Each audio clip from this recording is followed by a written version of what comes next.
Boa noite, pessoal. Sejam bem-vindos a mais um Devaneios no Café. Este programa, este encontro semanal que nós temos aqui no SEI de Campinas, que fica localizado na Rua Doutor Quirino, 1856, aqui no centro da cidade. Quem conhece Campinas, quem gostaria de conhecer, fique à vontade para conhecer este espaço, que é o Espaço Marco do Vale, que é também um lugar onde acontecem encontros, onde acontecem exposições de fotografia, de arte, de culturas, inclusive. A gente teve uma exposição ano passado sobre a cultura indígena, foi muito bacana, teve toda uma ambientação, inclusive. Então aqui é um espaço de trocas de cultura e de sociabilidade também. Quem quiser conhecer, fiquem à vontade, aqui tem um café, que inclusive está se especializando em cozinha venezuelana. Hoje estou tomando aquele refrigerante venezuelano que eu apresentei para vocês uma vez. E hoje, antes de entrarmos no nosso tema, porque o tema hoje ele não está pronto. Hoje vamos fazer uma live meio que às cegas. Eu vou explicar mais ou menos como é que funciona. Boa noite para a Joana, que está chegando aqui conosco. Boa noite, Joana. Boa noite para a Enila. A Enila aqui, estupefaters, eu sou maravilhoso de chuva. Não é chuva, é o ar-condicionado que está fazendo esse barulhinho, mas ele está tranquilo. Boa noite para Cleide. Cleide também que está aqui conosco. Seja muito bem-vinda, Cleide. Então, pessoal, antes de eu chegar no nosso tema, que na verdade ele não está pronto, vocês vão entender o porquê, tá? Eu vou explicar um pouquinho. Antes disso, eu queria novamente, geralmente eu sempre saliento algumas coisas sobre a proposta do Devaneios do Café. E por quê? Porque é uma proposta não usual. A Vilma Costa chegando também. Vilma Costa, boa noite, Vilma, tudo bom? Seja muito bem-vinda ao nosso programa também. Então, o que acontece? A proposta do Devaneios do Café é de ser uma interação entre o lúdico, entre o olhar psicológico e entre também o não usual, aquilo que nos surpreende, aquilo que aparece enquanto nós fomos seguindo o nosso tema, a nossa imagem, o nosso fio de Ariadne aí durante as nossas lives. Então, a nossa proposta aqui realmente devanear, mas devanear de uma forma, entre aspas, séria, que seria basicamente o quê? Tudo que nós estivermos aqui falando tem a ver com a nossa temática, e a gente sempre volta para ela, a gente sempre tenta se alimentar dela. É diferente de uma proposta de, por exemplo, de amplificação, né? Quem conhece um pouco da psicologia de Jung vai entender que a amplificação é um método psicoterapêutico, psicológico, que expande uma determinada queixa, ou uma determinada imagem, ou seja, como for. Só que algumas propostas, né, em relação à amplificação, porque não é amplificação só em si, entendem que então o que acaba acontecendo? Naquela imagem, na verdade, não é sobre ela, é sobre uma coisa que ela supostamente esconde. Então a gente volta para aquele modelo de conteúdo latente que a gente já conhece do Freud e tudo mais, tá? De alguma maneira, a amplificação suscita um pouco isso. E é de um pouco diferente de nós ficarmos com a imagem. Por quê? Porque ficando com a imagem, a gente vai investigando, colhendo características que são da própria imagem. Quem está dando essas características não sou eu, é ela mesma. E como ela apresenta isso? A gente pode ver como ela se apresenta em cor, em tamanho, em tipo de calor, né, que a alquimia vai colocar, que é diferente de uma temperatura do calor da galinha, por exemplo. Então, são essas qualidades que nós buscamos em psicologia nesse sentido. Então, a gente vai para o mundo almado, que é um mundo qualitativo. Pensando nisso, eu pensei em uma proposta interessante aqui. Vamos ver o que surge dela. Eu trouxe 2 livros Os dois eu gosto muito. Os dois inclusive um deles que eu trouxe hoje para apresentar foi o livro base que eu fiz a minha primeira monografia dentro da área de psicologia analítica, que foi voltada inclusive um pouco mais já para arquetípica, que é este livro do Hillman chamado O Código do Ser. Esse livro, uma época, ele virou um best-seller. Aqui acho que até tem alguma coisa aqui que mostra, deixa eu ver se eu acho aonde que ele foi. E esse livro aqui, o que é interessante dele, eu vou te falar um pouquinho dele também. Aqui não tem, acho que ele está numa outra versão. Esse livro aqui é um livro que ele vai pegar diversas biografias, só que ele não vai ler essas biografias como sendo uma história que alguém passou por isso, basicamente. Não. O Hillman, ele vai ver uma história de alma acontecendo na história de vida. O interesse desse livro do Código do Ser é exatamente isso. Então ele vai iniciar o Código do Ser com uma teoria bastante interessante, com uma apresentação da teoria da semente do carvalho, né, do fruto do carvalho. Então, a minha proposta essa aqui é a apresentação do primeiro livro, e também tem este segundo livro aqui, que é um livro bastante provocativo, 100 anos de psicoterapia e o mundo está cada vez pior. Adoro o título desse livro. E aqui é uma entrevista com o Hillman e o Michael Ventura, que, se não me engano, ninguém sabe quem que é esse Michael Ventura, porque o Hillman, ele tem alguns livros, inclusive acho que o Entrevistas também é um deles, que são livros que parece que ele está conversando ali com o eu lírico. Eu acho que o do Michael Ventura também vai por esse ponto. E tem partes bastante interessantes aqui, porque ele faz uma proposta bem provocativa em relação à psicoterapia. O que nós estamos tratando? Para o que nós estamos trabalhando? Para o sistema, para uma adaptação, para as vontades que o sujeito não conhece, mas quer elas de qualquer forma. Para quem nós estamos trabalhando? E a proposta do Hillman, obviamente, é uma proposta de tentar achar a alma de tudo isso. Então a minha proposta primeiramente, vamos fazer uma live às cegas. Qual livro interessou mais vocês? O 100 anos de psicoterapia ou o Código do Ser? Eu não vou escolher ainda, porque aqui tem uns papeizinhos, dá para ver, ó. Tem uns papeizinhos, tem umas marcações, que também tem algumas marcaçõezinhas. Eu não vou citar o que eu marquei de cada um. É realmente live às cegas, então a gente vai abrindo a imagem aos pouquinhos.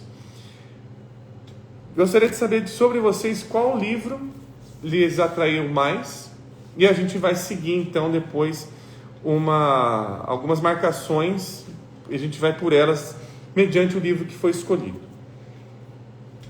100 anos de psicoterapia, a Joana está votando. Então abriu votação. Então temos um voto para 100 anos de psicoterapia. Eu gosto muito dos dois. Deixa eu ver, a Enila está falando que sinuca você nos colocou, mas o Código do Ser. Então estamos 1-1. Eu vou falar já que eu não escolho nenhum dos dois, porque os dois para mim são excelentes. Inclusive, os 100 anos de psicoterapia tem várias coisas que o Hillman ele já cita também no livro que a gente costuma trabalhar aqui, que é o Revendo a Psicologia. A Camila dizendo 100 anos de psicoterapia, a Eliana o Código do Ser. Estamos empatados ainda, tá 2-2. Vamos ver aqui se vai ter voto de Minerva, o que vai ter. Então, ó, gente, o Código do Ser, a Vilma falando. Então, ó, 3-2. Vamos ver se vai ter mais um voto. Ó. É um desses dois que a gente vai trabalhar aqui hoje, tá? Mas que bom que tá tendo essa divisão, porque os dois interessaram de alguma maneira.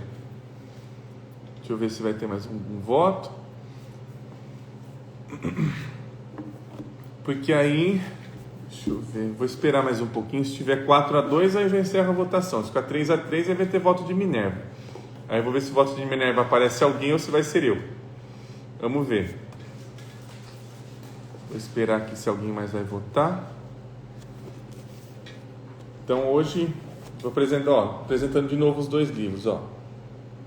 Hoje é um dos dois que a gente vai falar aqui hoje. 100 anos de psicoterapia e o mundo continua cada vez pior, ou o Código do Ser.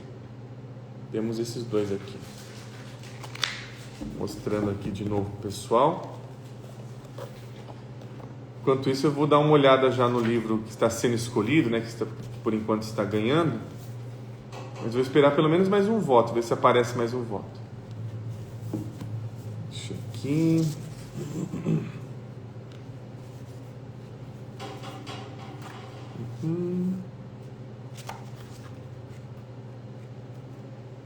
Se não tiver mais nenhum voto, deixa eu ver.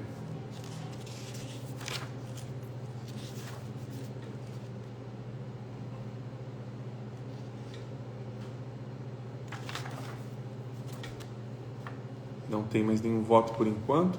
Aqui, apareceu. O Código do Ser, o Guilherme falando aqui. Então, venceu o Código do Ser. Temos uma escolha aqui. Então tá. Já que escolhemos o Código do Ser, vamos seguir adiante em relação à nossa escolha. Eu escolhi aqui, deixa eu ver agora, vamos fazer uma segunda escolha às cegas. Deixa eu achar aqui. Deixa eu só ver onde que eu parei.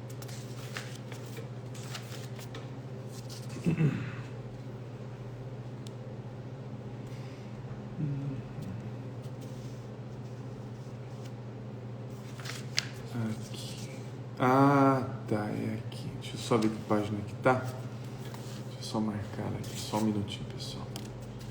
Isso aqui é bem bacana. Isso aqui é bem bacana, bem bacana. Então vamos fazer uma segunda escolha às cegas aqui.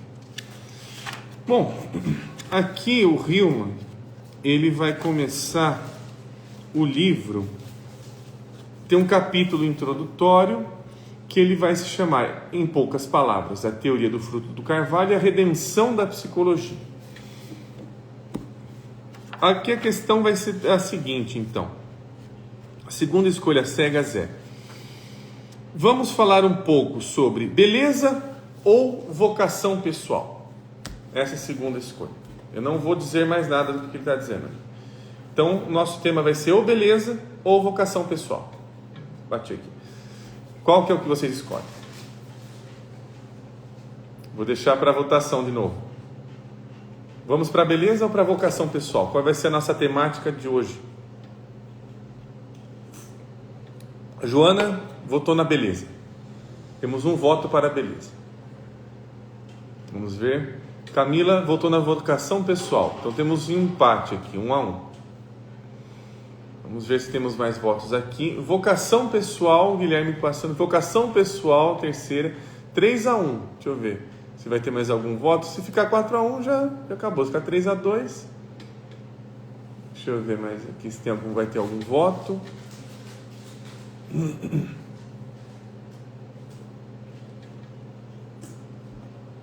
Vocação pessoal. Então, ficou 4-2. A Valéria também votou em beleza. Bom, mas venceu a vocação pessoal. Então eu vou fazer uma introduçãozinha aqui. Os dois temas, eles estão neste primeiro capítulo introdutório aqui do Código do Ser. Então ele vai caminhando para a beleza, né? A beleza estava ali bem no final do capítulo, então ele ia caminhando para a beleza. Então a gente vai fazer um caminho até talvez chegar na beleza, mas a gente não vai falar sobre beleza hoje, a gente pode falar sobre uma outra vez. Então tá, deixa eu então apresentar o nosso livro de hoje, que vai nos ajudar ou vai nos acompanhar no nosso devaneio, o Código do Ser. O Código do Ser vai falar exatamente sobre vocação pessoal. Mas o que é interessante quando o Hillman vai trazer essa vocação pessoal é que ele vai tirar um pouco a noção de destino como uma noção causal. Ele não vai entender o destino como uma noção de algo que estava, que é uma noção progressiva. Vamos colocar nesse sentido. O destino não é uma noção progressiva. Ele vai entender que o destino é o todo. Ele vai ser bem junguiano nesse sentido. Ele vai entender que, na verdade, tudo o que está acontecendo acontece por ananquê, por uma necessidade, por aquelas tecelãs, né, que traçam os fios do destino, que inclusive os deuses não podem modificá-lo de alguma forma ou de outra. Eles até são subservientes a estes fios. E a vocação pessoal, nesse sentido, vai caminhar sobre o invisível. Então ele vai começar a comentar que nós, o tempo todo, estamos sendo acompanhados por fios invisíveis que nós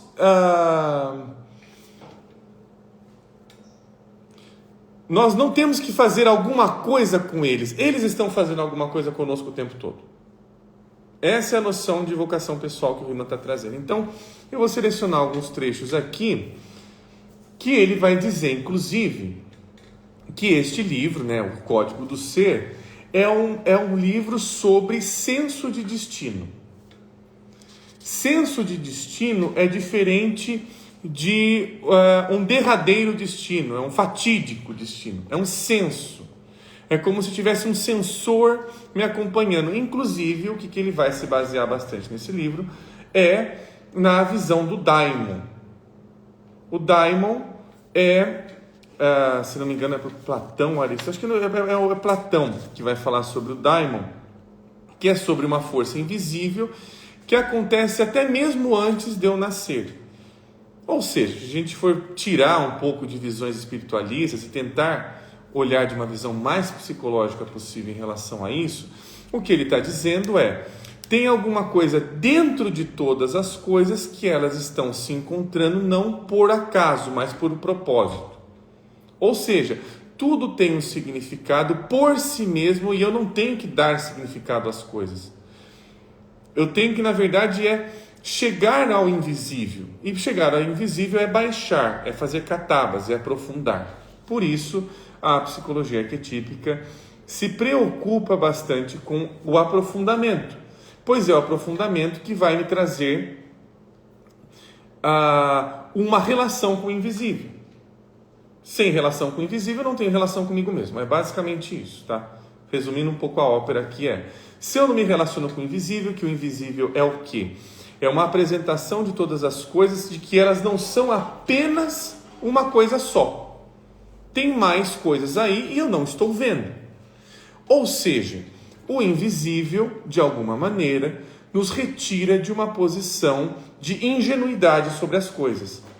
Eu estou vendo que é assim. Ela está falando que ela é boazinha. Eu falo, não é só boazinha não. Né? Se a gente for lembrar das lives aí que a gente já fez sobre a bruxa e tudo mais, a bruxa traz exatamente essa possibilidade de ver o invisível sobre todas as coisas. Ver o invisível na natureza de todas as coisas, inclusive. Isso preocupa o Riemann e ele fez um livro, um calhamacinho, sobre isso. Então vamos lá. Isso aqui é a apresentação das nossas nuances. Aqui o Riemann ele vai tentar ser o mais grego possível também. Ele vai tentar ver o quê? Ele vai trazer ali, então, o que acontece? Vou tentar dar só uma resumida, depois eu vou chegar na leitura, tá, pessoal? A noção de daimon é uma noção de mais ou menos o quê? É algo em mim que sabe quem eu sou, porque de alguma maneira, quando eu vim para cá, para esse lugar chamado Terra, planeta Terra, eu passei por um rio que os gregos entendem como sendo o rio Letes, né? O rio do esquecimento. Então eu sou lavado por esse rio e eu entro na vida esquecido. E para os gregos, a palavra verdade não é uma palavra que é oposta à palavra mentira. Para os gregos não entendiam isso, porque os gregos, né, a sociedade mítica grega, não tinha essa visão de mito que a gente tem hoje. Né? Verdadeiro é mito, Para eles o mito era uma verdade. Mas o que era verdade? Era uma palavrinha chamada aleteses. Aleteses é esse A, esse sufixo, é o que a gente tem, por exemplo, de acéfalo, né? De não cefalizado, né? Não tem cérebro. Então é uma negativa. Aleteses é não esquecer. Aleteses, então, é você lembrar quem você é. Quem te lembra quem você é o seu daimon.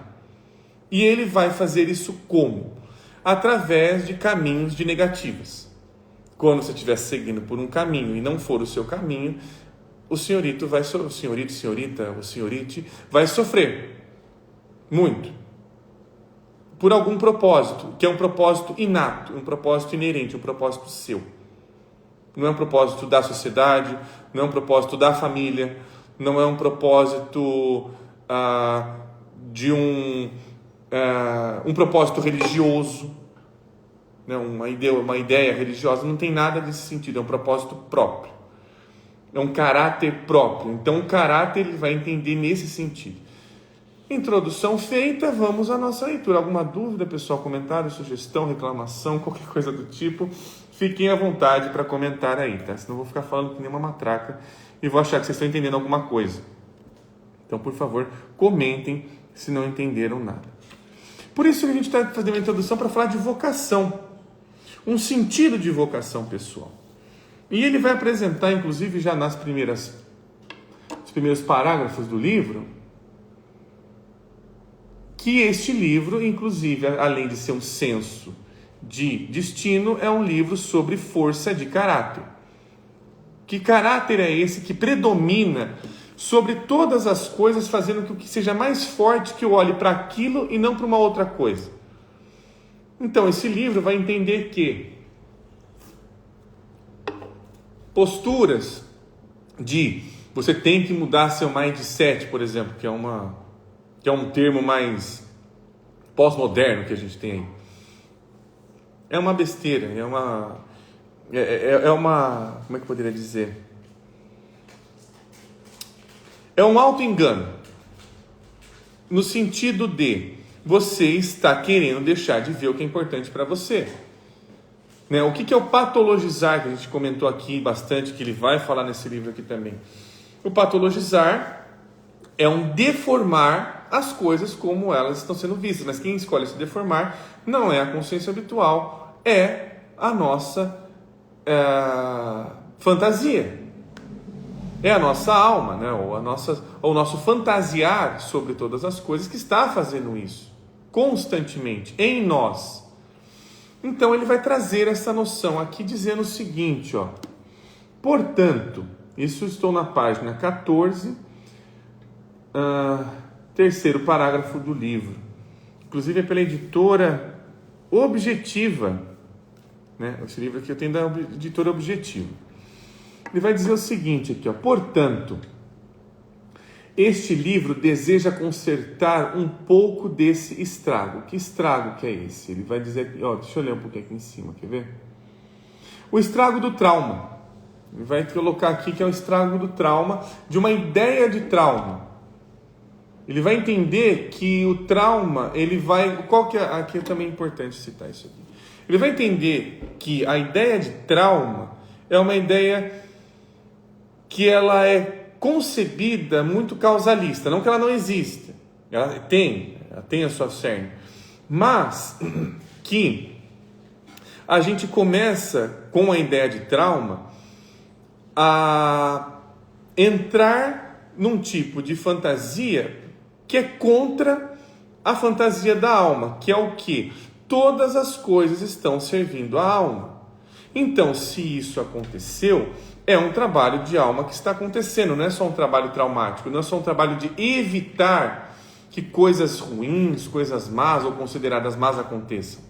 Mas é de tentar entender o que a alma quer com isso. O que a alma está levando com isso e que com isso talvez ela busque ser escutada de alguma forma. Então, ele tenta resgatar esta noção de alma no seguinte sentido: mostrando o que mais havia, o que mais há em sua natureza. Ou seja, saindo um pouco da concepção naturalística das coisas, de causa e efeito, e entrando numa concepção mais psicológica, que é uma concepção mais circular.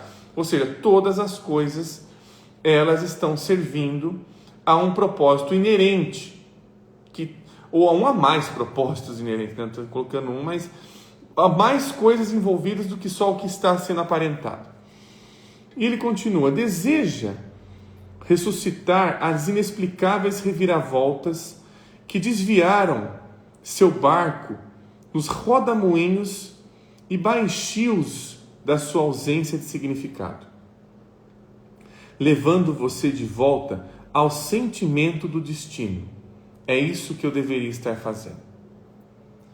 Pois isso é o que se perde em tantas vidas e é o que precisa ser recuperado.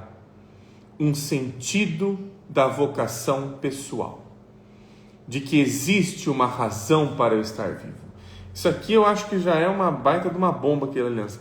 A vocação pessoal é o sentido de estar vivo. É o sentido pelo qual entramos na vida, inclusive. Aqui que ele já vai introduzir aqui já uma tarefa complicada, ou seja, não esquecer disso. Qual que é o sentido de eu estar vivo? É de ganhar dinheiro? É de construir uma casa? É de plantar uma árvore? É de fazer uma família? O que é minha vocação pessoal? É de trabalhar com idosos? Seja lá o que for. Então, perceba. Então, são diversos ali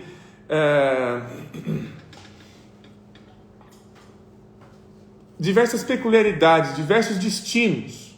Não existe um destino só. Tem um destino próprio. E aí ele vai continuar aqui um pouquinho mais. Então vamos entrar agora na vocação pessoal. Não a razão de viver, né? O próximo parágrafo. Não o sentido da vida em geral, nem uma filosofia de fé religiosa. Este livro não pretende dar essas respostas, mas ele fala aos sentimentos que existe uma razão por que minha singular pessoa está aqui e que há coisas de que preciso cuidar além da minha rotina diária. E isso deve dar uma razão de ser essa rotina. Sentimentos de que o mundo, de certa forma, deseja que eu esteja aqui, que responda a uma imagem inata que estou preenchendo em minha biografia. Isso aqui é muito interessante, mas vamos continuar um pouquinho mais, né? A gente tem bastante... Tem alguns grifos aqui, deixa eu só ver. Tem um que eu não queria perdê-lo. Aqui, ó. É na próxima página. Na próxima página tem várias coisas que eu queria ressaltar, mas a gente chega lá. Deixa eu ver aqui. Vocês estão entendendo alguma coisa, pessoal? Porque ninguém comentou nada quando eu perguntei se estão entendendo alguma coisa. Então, eu suponho que sim. Mas, por favor, me deem uma devolutiva.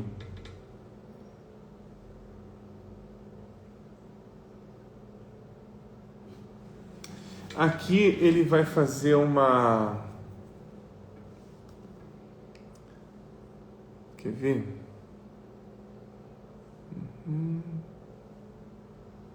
Aqui ele vai fazer uma crítica para os junguianos, de uma forma geral, sobre as terapias do self também. Eu não sei se vocês gostariam de ver essa parte aqui também, mas é bastante interessante. Mas eu vou pular ela por enquanto. Se tiver interesse, querendo saber o que é essa crítica, eu faço eu faço um comentário daqui a pouco. Mas se tiver interesse aqui, porque aí a gente já pode ficar um pouco mais no nosso tema. Aqui a Joana está falando. Estamos sim, está interessante. Que bom. Tudo conforme o fluxo. Continue. Obrigado, Gui. E aqui tem duas partes interessantíssimas aqui sobre vocação pessoal. Muito bacanas. Então esse livro é um resgate. Vamos colocar aqui que esse livro é um resgate. Como se ele estivesse pegando coisas de dentro mesmo. Aqui ele está tentando enfiar a mão no lodo. O Hillman está fazendo esse trabalho aqui. E o que é enfiar essa mão no lodo que eu acabei de dizer? Aí começa uma complicaçãozinha boa que ele coloca aqui. Porque aqui ele vai fazer uma crítica necessária para sair de visões que enquadrem a psique dentro de conceitos. Ele vai tentar sair de uma forma conceitual, causalista e unificadora, por isso que ele faz a crítica à terapia do self, de que a psique ela precisa estar integrada para seguir o seu caminho. E na verdade o Riemann fala assim, não, a psique ela é diversificada. Se ela não se relaciona com as diversas facetas que nos acontecem durante a vida, a gente acaba fazendo o quê? A gente acaba isolando-as, a gente acaba colocando que aquilo que aconteceu de diferente deste rumo já premeditado, e é premeditado mesmo, ele acaba sendo algo nocivo, algo tóxico, né? Nesses termos que a gente já tem acompanhado aí durante um tempo da nossa sociedade aí, né? Tem vários relacionamentos tóxicos e tudo mais. Então aqui ele vai colocar o seguinte, ó. Precisamos pôr de lado os enquadramentos psicológicos que costumam ser usados, em geral até mesmo desgastados. Eles não revelam o suficiente, não mostram o suficiente. Acertam a vida para encaixá-la nessa moldura, né? Que ele está falando dessa moldura como se fosse uma mandala toda fechada ali. Crescimento e desenvolvimento, passo a passo, da infância passando pela juventude conturbada, da crise da meia-idade, da velhice até a morte. Trilhando um mapa pré-estabelecido. Você está no itinerário que lhe diz onde você esteve antes que você chegue lá, ou como uma estatística média prevista por um atuário numa companhia de seguros. Né? Ele também está criticando aqui a nossa noção de que a gente tem que seguir ali um livro de regras, um livro de como se comportar, como ser, como agir, como ter determinada moralidade, o que excluir, como não fazer, o que não se interessar, já pré-estabelecidos. Ele vai fazer uma crítica, inclusive, à nossa religião habitual monoteísta por conta disso, porque ela traz isso logo, colocando-nos nesse tipo de visão de mundo. Ou, se não a rodovia previsível, então a viagem excêntrica, acumulando e espalhando incidentes sem um padrão estabelecido, listando acontecimentos para um currículo organizado apenas por critério cronológico. Isso veio depois daquilo. Uma vida assim é uma narrativa sem enredo, focalizando uma figura central cada vez mais tediosa, eu, vagando no deserto de experiências esgotadas. Creio que nossa verdadeira biografia foi roubada. Esse destino inscrito no fruto do carvalho. E que começamos a fazer terapia para resgatá-la. Porém, essa imagem inata não poderá ser encontrada antes de termos uma teoria psicológica que reconheça a realidade psicológica primordial do chamado do destino, ou a vocação pessoal. Do contrário, sua identidade continua sendo a de um consumidor... Isso aqui é uma patada, hein? De um consumidor sociológico determinado por estatísticas aleatórias. E os anseios ignorados do daimon parecem excentricidades compactadas com ressentimentos amargos e desejos esmagadores. O que ele está dizendo aqui, só um pequeno parênteses, quando nós não escutamos em nada esse daimon, ele tem que ser, digamos assim, aprisionado, ele tem que servir àquilo que é bom para todos e principalmente para mim, nós sofremos mais. Nós sofremos muito mais. Ele está dizendo que esse é o sofrimento mais profundo que temos, porque ele é um sofrimento que silencia a alma. É o tal do sofrimento invisível ou do sofrimento silenciado. Eu até prefiro mais essa segunda visão hoje em dia. Por quê? Porque o silenciado é algo que continua falando, mas eu tenho que calá-lo constantemente. Ele me incomoda, ele me cutuca, ele me faz sonhar, ele me faz alguma coisa, e o tempo todo eu estou tentando fazer com que isso seja calado, retirar isso constantemente, ao invés de falar: o que queres de mim? Então a pergunta principal e psicológica em relação ao sentido de vocação pessoal é: o que tu, que me incomodas, tanto queres de mim? O que você imagina, o que você coisa, o que você... seja o que for, o que queres de mim? É uma pergunta para a alma. É uma pergunta, inclusive, já que se a gente for citar a própria Bíblia, né, o próprio monoteísmo, é a própria pergunta o que Salomão faz a Deus. Ele estava incomodado com o sonho, até que o pai dele fala: olha, pergunta a esta voz o que ela quer de ti. E esta voz responde: pede-me o que quiseres e eu lhe concederei. O que é isso? É um gênio da lâmpada, é um daimon, que é o inclusive que o Riemann coloca aqui. O daimon é o gênio da lâmpada, é o anjo da guarda. Então tem várias imagens de daimon, né? O daimon se apresenta de diversas formas aí.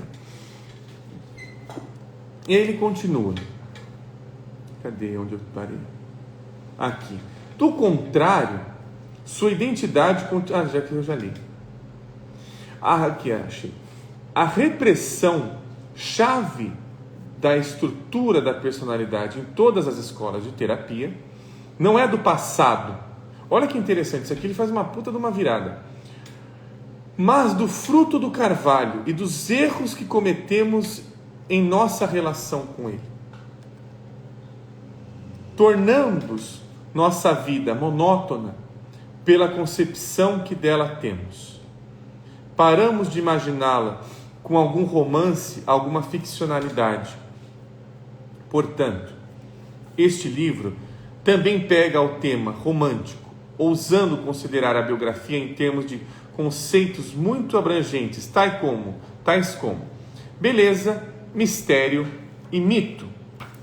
Seguindo o desafio romântico, este livro também arrisca a inspiração de palavras como visão e vocação, por privilegiando-as em detrimento de reduções menores.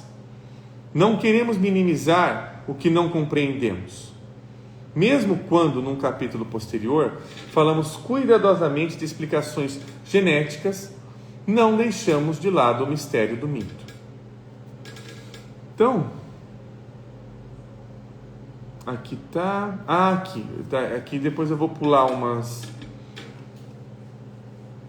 coisinhas aqui que a gente até vai falar em outras lives, e eu vou ler mais 3 partes aqui importantes.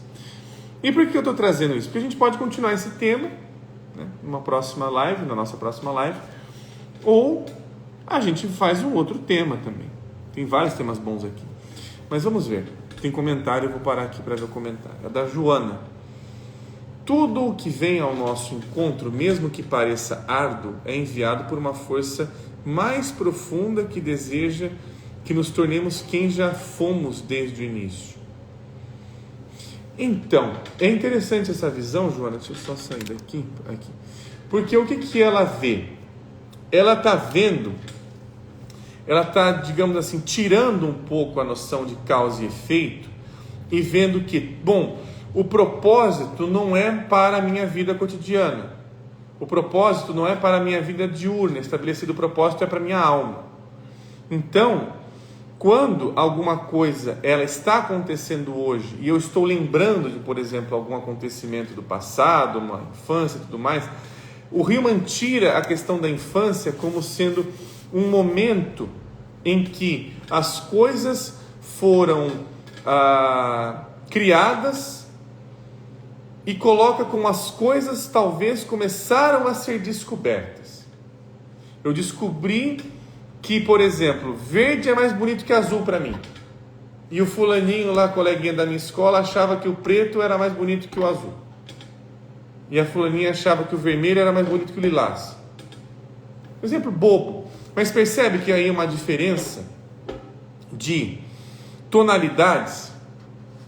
Cada um ali, falando em tonalidades, né, puxando um pouco para a alquimia, tem um trabalho próprio em relação a um tom de azul, um tom mais reflexivo, um tom de vermelho, um tom mais instigante, mais vivaz, mais desejoso. Claro que eu não estou resumindo isso às cores apenas e tudo mais, mas nós estamos falando sobre forças que atuam em nós o tempo todo e que elas estão sendo descobertas através dessas nuances. Uma cor, sei lá, alguém prefere uma leitura, fazer esporte, então a gente está falando de uma vocação. Uma vocação não é eu que estou, não é que escolho isso, eu não estou escolhendo qual que é a minha profissão, é a minha profissão que está me escolhendo. Não é eu que escolho o meu relacionamento, a forma de relacionar que está me escolhendo, porque alguma coisa ali está querendo me dizer. Talvez ela esteja dizendo o quê? Deixe de ser tão ingênuo, trabalhe na sua ingenuidade, trabalhe no seu desejo, atue numa visão reflexiva sobre as coisas. A gente pode colocar um pouco de azul aí, colocando um pouco das nossas lives de domingo. É por aí. Inicie. Deixa eu ver. Aqui a Renata. Olá, Renata. Tudo jóia? Aqui a Renata está comentando. Duvidar dos mecanismos divinos de aperfeiçoamento do caráter humano é um aspecto da ignorância. Toda dor, amargura e dificuldade está a serviço do crescimento do caminho da alma.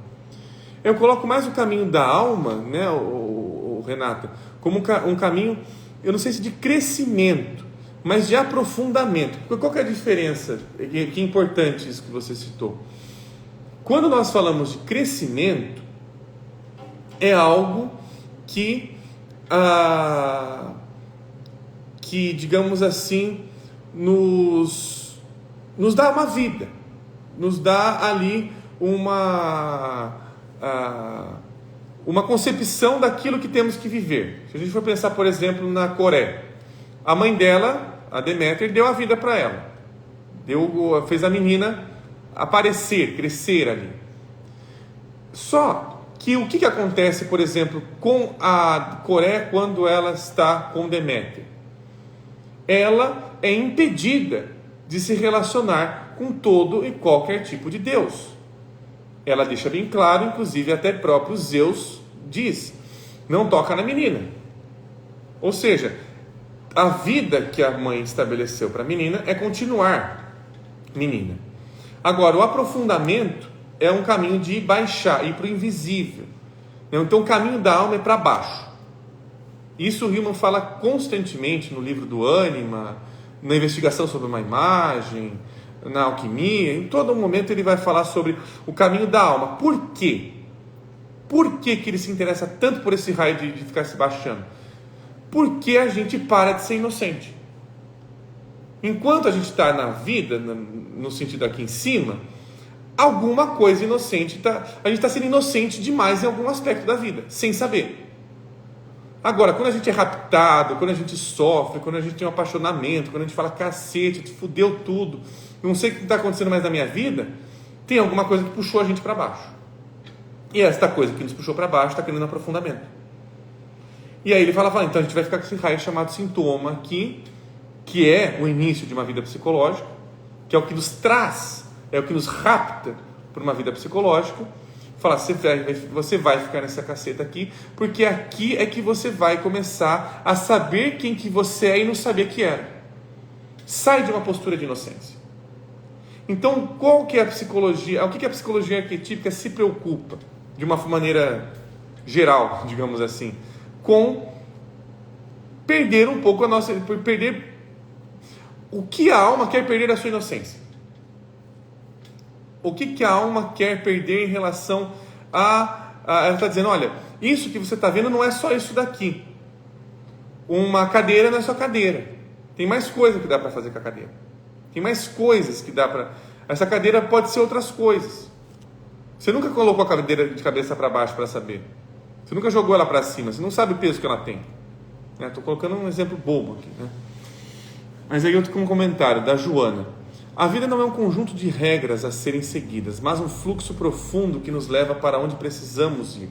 Sim, porque exatamente esse senso de chamado, quem nos traz é o sintoma. Porque é como se estivesse dizendo, olha, esta vida que você está tendo está me atrapalhando. De alguma forma ou de outra, esta vida habitual que você está tendo, pode ser que esteja me atrapalhando. Então eu posso até trabalhar para ela, mas ela pode não estar trabalhando para mim, e isso me pega. Isso, não gosto, não curti isso aqui. E quem vai nos encaminhar isso é o próprio invisível, vai dizer, olha, você talvez esteja negando, né? Vamos colocar o Rilke, por exemplo, a vocação do Rilke. O Rilke, né, um poeta que eu sempre cito aqui nas lives, de alguma maneira, que eu gosto muito dele, ele tinha uma família que esperava que ele fosse, ele desse continuidade ali, né, numa família, acho que o pai dele, alguém da família dele, tinha uma postura mais militar, tem aquele que faz um conto sobre isso. E o Rilke tinha uma alma poética. O Rilke, inclusive, é considerado o melhor poeta de língua alemã do século XX. Agora, você pega um Rilke, que é o melhor poeta de língua alemã do século XX considerado, né? Coloca ele no exército. Aí fala, bom, você tem que servir o exército porque a nossa família serve o exército. Você entende que a gente está falando sobre uma vocação que ela pode não estar seguindo nada das concepções que temos ao nosso redor? Então, aqui ele vai falar aqui até, só para pegar um ponto, no último parágrafo da página 16. Este livro, então, é sobre vocação, sobre destino, sobre caráter e sobre imagem inata. Essas ideias formam a teoria do fruto do carvalho, que sustenta que cada pessoa tem uma singularidade que pede para ser vivida e que já está presente antes de poder ser vivida. Olha que fantástico isso daqui que ele está trazendo. Ele está dizendo que todos os caminhos é um caminho de alma. E o caminho de alma nos leva a todos os caminhos. É a alma que leva para a gente entender que tem todos os caminhos. Então a alma não é uma unificadora. A alma é uma dilaceradora. Ela dilacera a nossa concepção habitual, ela dilacera um monte de coisas, porque ela está transformando estas coisas. Ela está buscando o sentido interno de todas as coisas que estão me acontecendo. Isso é importantíssimo. Uma vocação pessoal não é, eu descobri que eu sou cantor. Não quer dizer que eu sou cantor a vida inteira. Às vezes eu preciso dilacerar essa própria vocação para eu voltar a essa própria vocação. Às vezes eu preciso ser outra coisa para saber o que basicamente eu desejo ser.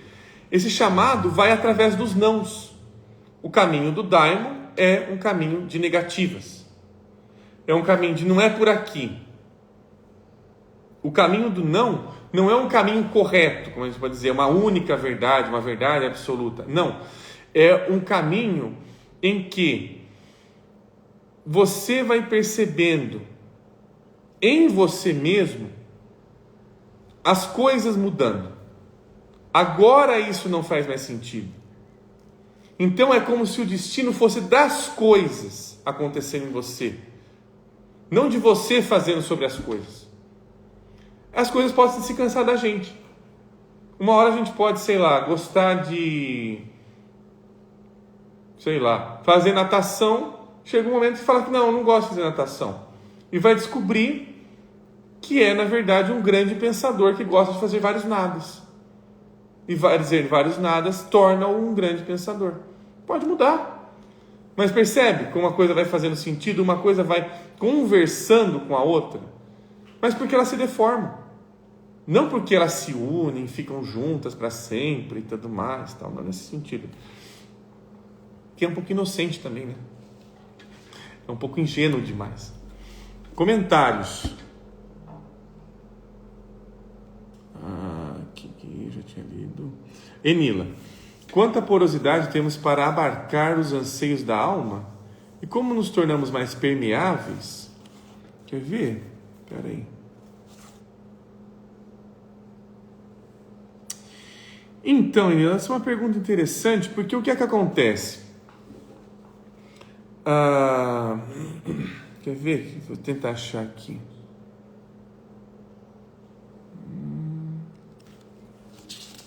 Tem uma página aqui que ele fala.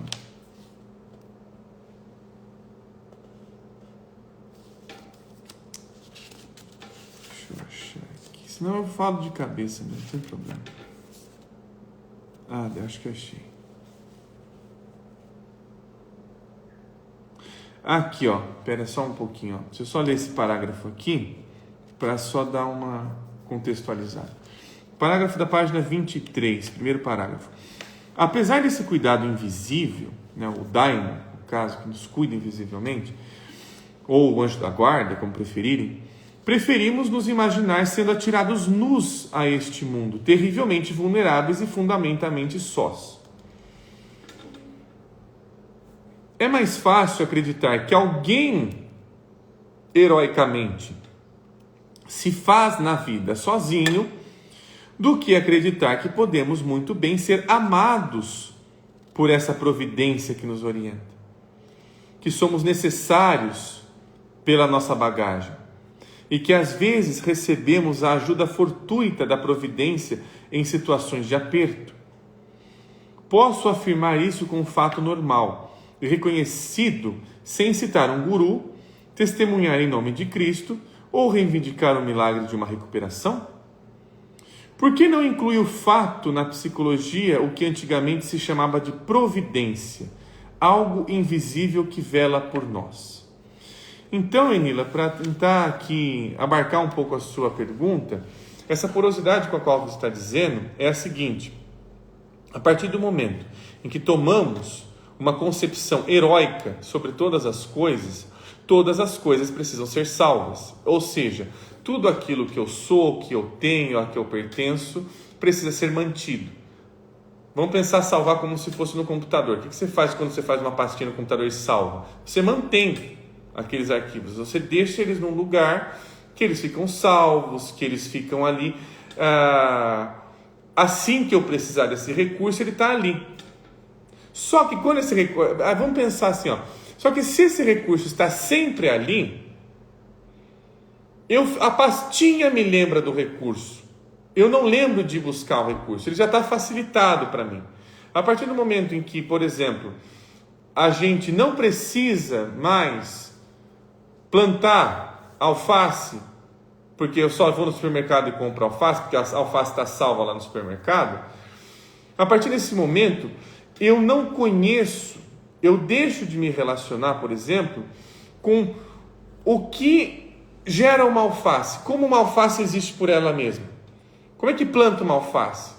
A gente perde a noção do meu, desse tipo de meu, dessa questão do inato, desse invisível sobre todas as coisas, que elas só acontecem quando elas são criadas em conjunto. A partir do momento, estou usando aqui uma metáfora, inclusive, que ele usa aqui da sementinha, né?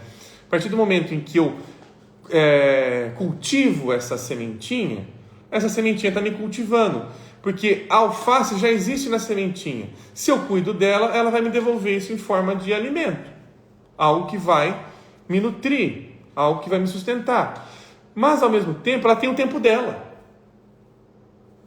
Não é o meu tempo. O tempo da alface não é meu tempo. Agora, se eu vou e pego o tempo da alface, eu não quero a alface, eu vou lá no supermercado e compro, então eu não sei qual é o tempo da alface. Porque ela está sempre sendo salva.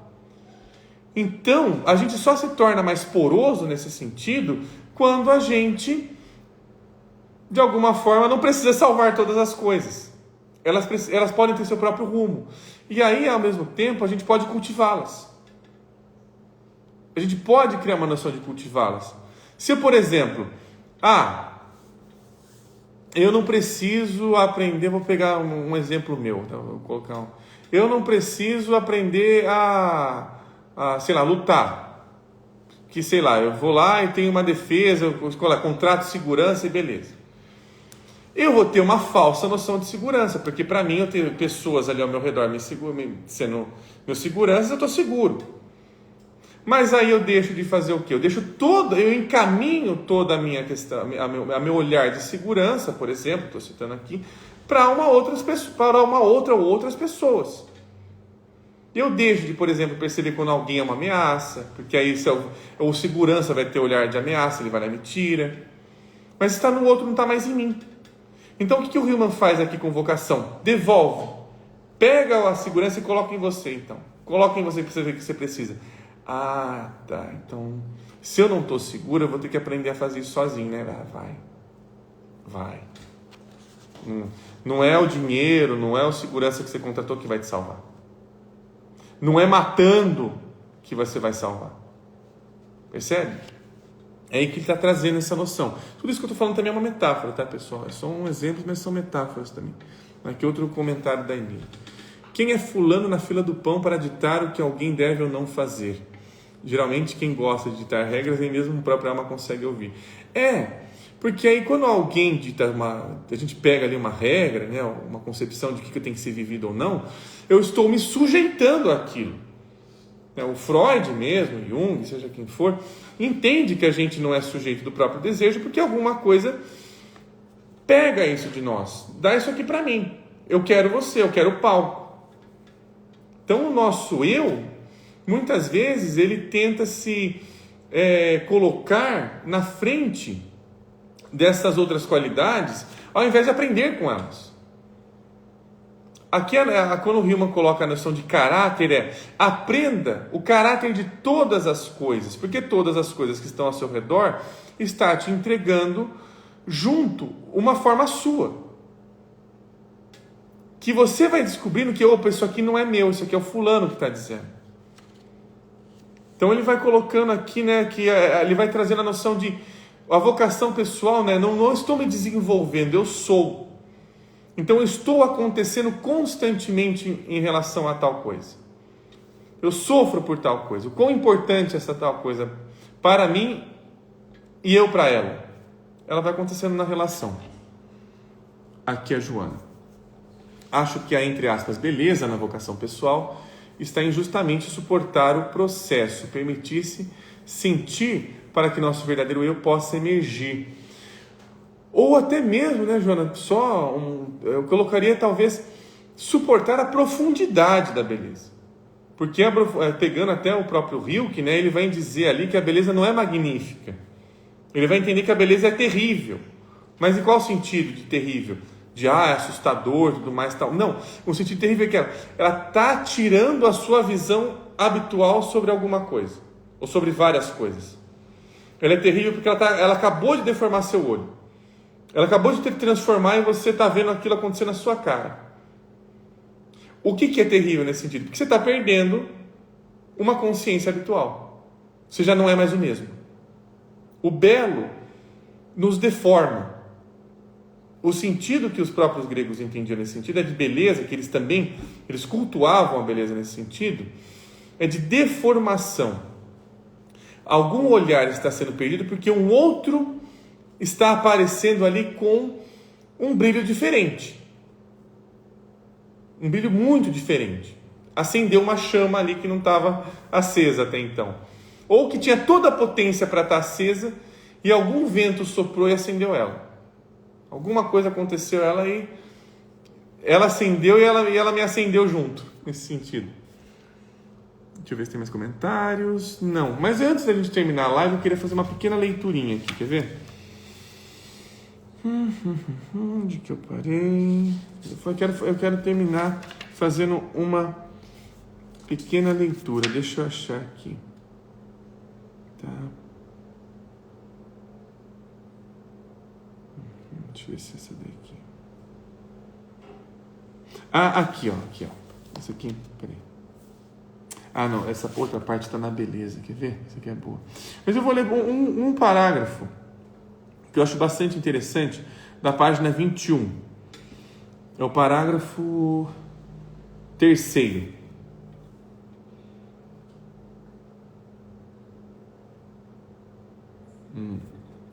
Aqui ele está falando da Ella Fitzgerald.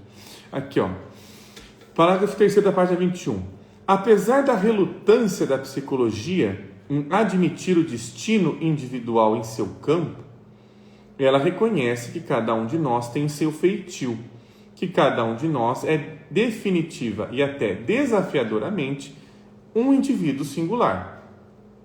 Mas, quando se trata de explicar a centelha da singularidade e o chamado que nos atém a ela, a psicologia também fica aturdida.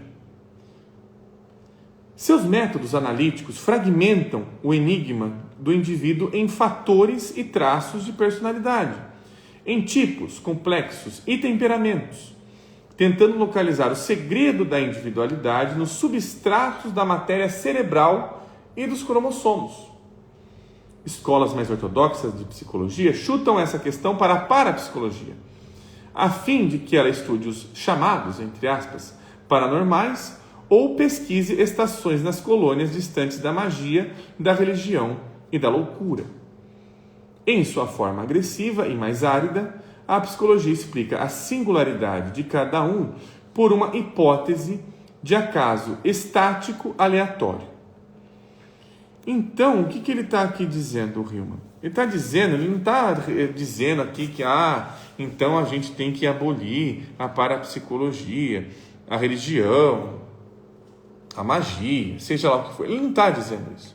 Ele está dizendo o seguinte: a partir do momento quando eu me relaciono com um mistério e estou tentando explicar esse mistério através de algum evento que é colocado supostamente, tem uma teoria, tem um conceito sobre ele, eu deixo de me relacionar com o invisível. Eu começo a me distanciar desse invisível. Por quê? Porque eu estou angustiado, porque aquele treco está fazendo alguma coisa comigo, eu não sei o que raios ele está fazendo comigo, então eu me apego a um conceito, a uma lógica que me traz ali até uma concepção talvez científica, ou pelo menos um tipo de pensamento científico que me acalma. E o invisível acaba indo embora, não se apresentando mais, ou pelo menos se tornando menos interessante. E ele fala: olha, vamos deixar esse negócio ser interessante, porque a vida toda fica interessante. A vida toda ganha outros ares, ganha outras habilidades também. Talvez você enxergue que a magia não seja simplesmente fazer alguma coisa que vai acontecer porque, sei lá, eu queimei uma plantinha ou alguma coisa do tipo. Não. Ele vai colocar que a partir do momento que você entende, ou melhor, que você está fazendo algo junto com essa plantinha, por exemplo, ela está te entregando um tipo de imaginação. Ela está dizendo quem você é. Poxa, quando eu estou, sei lá, queimando camomila, eu sinto uma paz. Talvez a camomila me traga que algumas coisas precisam ser queimadas para que se sinta o cheiro de paz. A gente vai enxergando a psicologia assim nas coisas. A forma como elas são imaginadas. Eu queimo essa plantinha por quê? Porque ela está me trazendo um cheiro que traz esta calma. Então, de alguma maneira, elas estão se conversando. Queimar a plantinha e trazer calma está acontecendo também, ou pode começar a trabalhar, acontecer em outros ambientes da vida que abram essas possibilidades. Então, a gente abre possibilidades saindo do óbvio, saindo da concepção habitual, do nosso conhecer habitual sobre todas as coisas. E por aí vai, né? Então a gente iniciou a nossa live falando sobre vocação pessoal. Se vocês tiverem vontade de continuar esse tema, ou ir para o tema da beleza, ou falar sobre o livro dos 100 anos de psicoterapia, podem falar tanto aqui agora, ou talvez depois no comentários, né, nessa live e tudo mais, que a gente vê como é que a gente dá prosseguimento na semana que vem. Lembrando que este domingo temos Devaneios de Domingo, temos o último Devaneios sobre o azul, a Unio Mentalis. Então vocês estão convidados a assistir, e todas as lives de domingo são gravadas e ficam disponíveis para os assinantes da página. Essas daqui ficam disponíveis para todo mundo. Então, aqui o pessoal comentando, a Enila: caramba, que live inspiradora, perfumada de flores e magia. Sim, né? Então, o que traz a nossa psique, né? A gente está conversando psicologicamente com todas as coisas. Aqui, a Joyce, maravilhosa live, emergindo muitas reflexões. Que ótimo, Joyce. A Joana, seria interessante desenvolver mais sobre esse tema na próxima. A gente vai. Então, é uma sugestão, Joana. Podemos fazer isso sim. Então, já temos uma sugestão aqui. Ela tendo mais interesse, a gente vai fazer sim. A Cleide, meu bebê estava chorando e perdi o nome do livro. Tem como falar novamente? Sim, Cleide.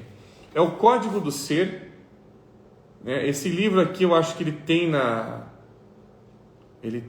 estante virtual. E eu tive que sair da live. Vai ficar salva? Sim. Ela vai ficar salva. Ela vai estar salva aqui no Instagram. E logo mais estará disponível nas outras plataformas, tanto o YouTube quanto o Spotify. E elas entram posteriormente por lá também. Então, quem quiser esse livro tem no estante virtual, é um pouquinho caro, uns R$200, por ser um livro que já não está editado já há muito tempo, mas eu acho que tem mais exemplares, pelo menos da última vez que eu vi. Então a gente a gente talvez continue na próxima live falar um pouco sobre este tema, o fruto do carvalho, né, da vocação pessoal. E domingo, o convite para encerrarmos a nossa Unio Mentalis, o azul na alquimia. Muito obrigado, pessoal, pela colaboração, por todo esse carinho que vocês tiveram aqui conosco, né, todo mundo aqui junto, imaginando junto. E até a semana que vem, pessoal. Tchau, tchau.